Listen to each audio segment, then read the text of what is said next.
Alors, le nouveau programme est sur 3 semaines puisque nous avons deux grosses sorties nationales dans ce programme.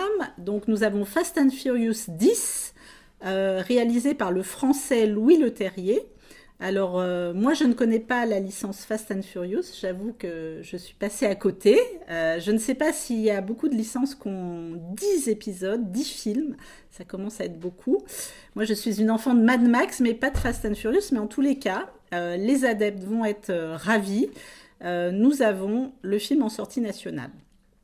Nous aurons également La Petite Sirène, le très attendu film en images réelles, adapté du dessin animé de 1989, dont on connaît tous l'histoire.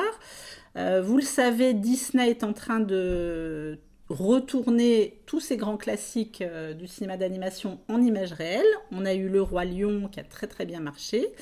Là, La Petite Sirène est modernisée puisque elle est jouée par une actrice de couleur.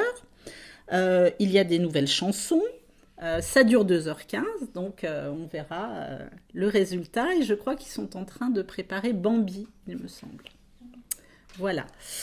Nous aurons en film art et essai un film turc, Burning Days, de Emin Alper, tourné dans un paysage désertique magnifique de la Turquie.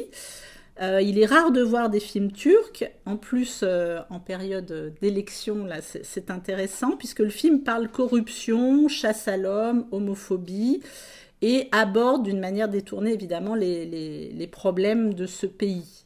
Donc à découvrir.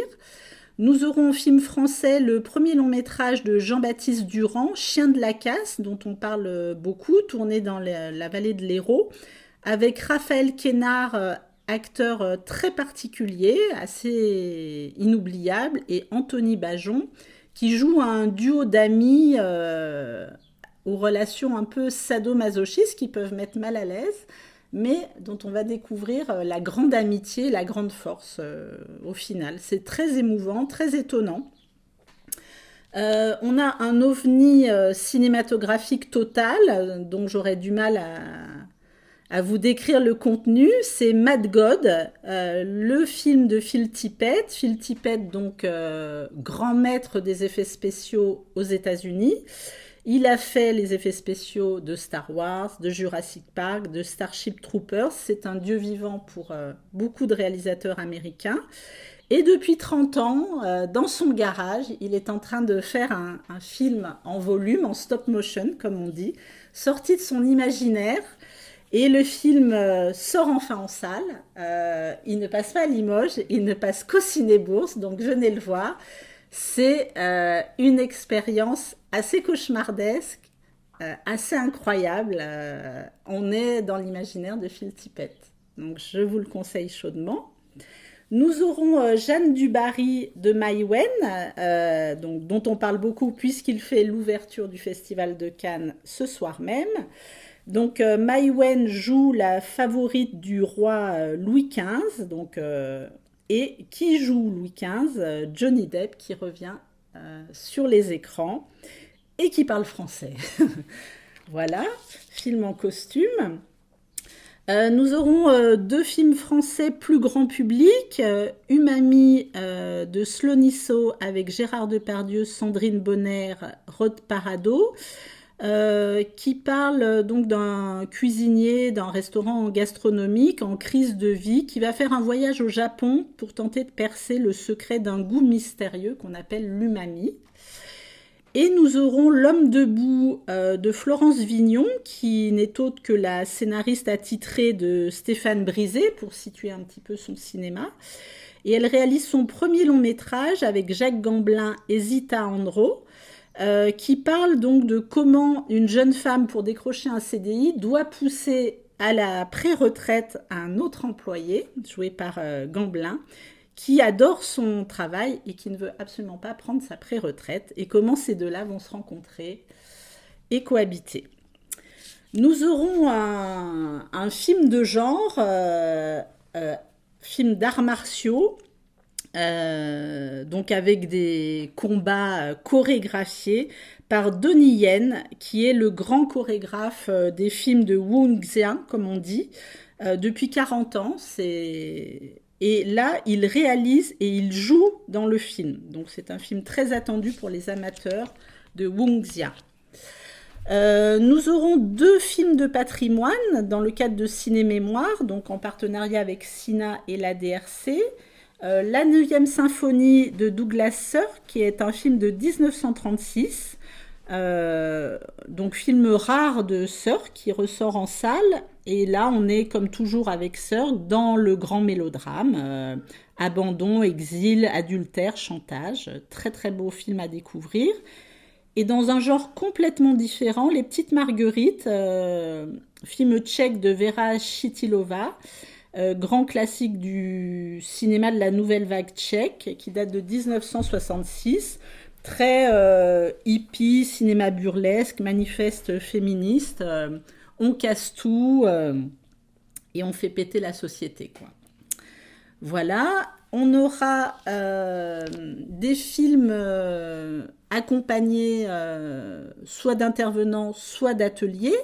Donc tout d'abord, je vais parler de Showing Up, le nouveau film de Kelly Richard, donc la réalisatrice du récent First Cow ou de All Joy, qui revient avec un film avec Michelle Williams, donc son actrice fétiche, qui joue une artiste solitaire, un peu grognon, qui doit rendre ses sculptures pour sa nouvelle exposition et qui en rien contrarie. C'est un film assez étonnant dans le ton, qui pose la question de l'inspiration, de travailler en étant artiste.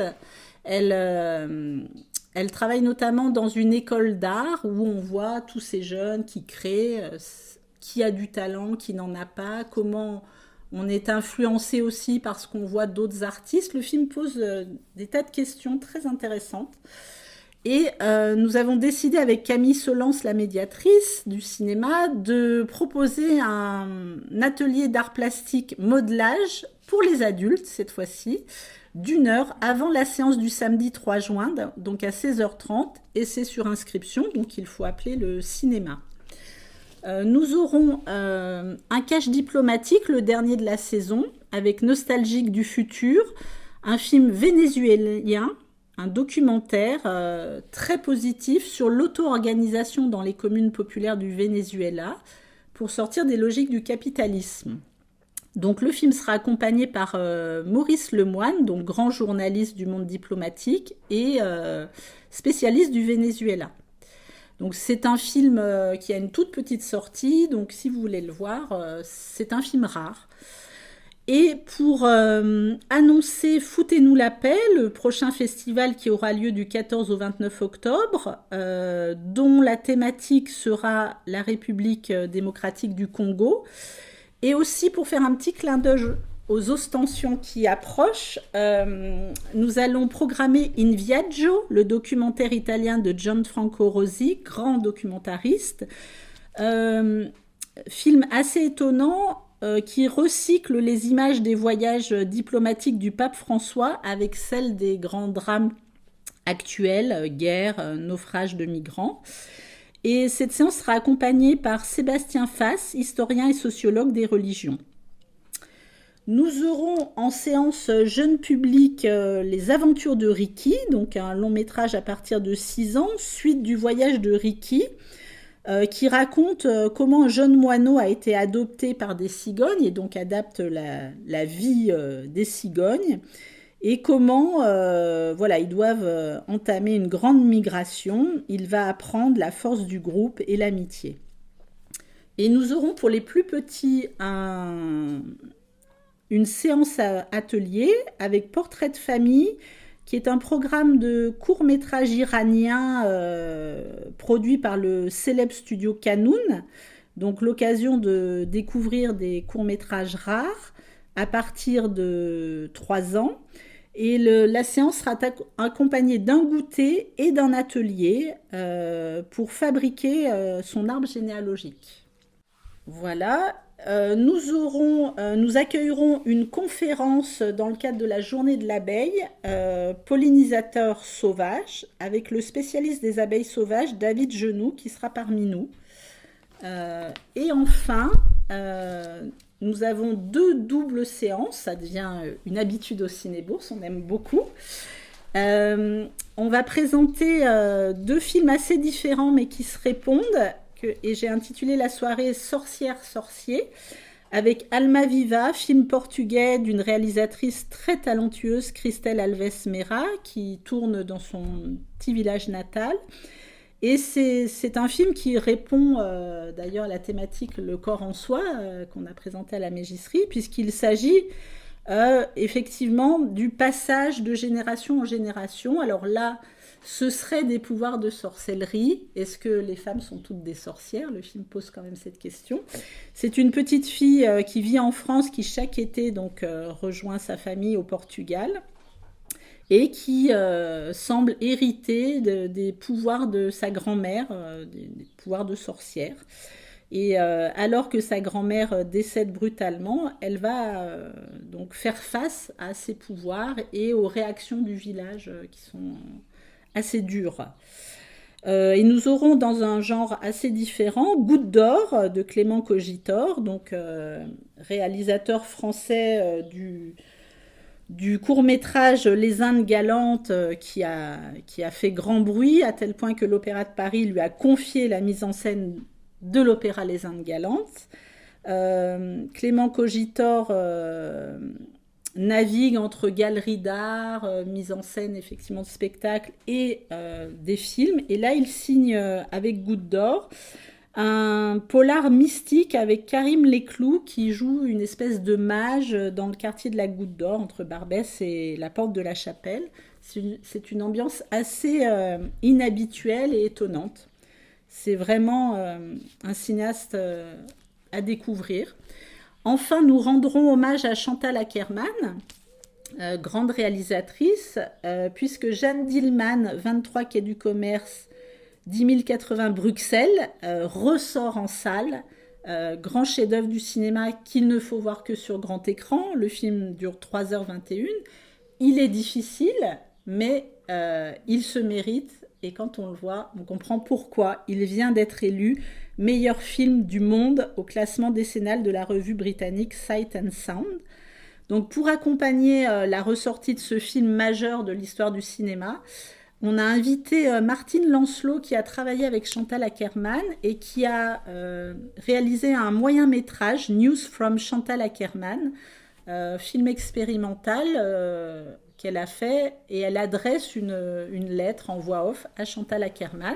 Donc elle sera là avec son producteur pour parler de son film, et elle accompagnera la projection de Jeanne Dillman. Et voilà pour ce nouveau programme.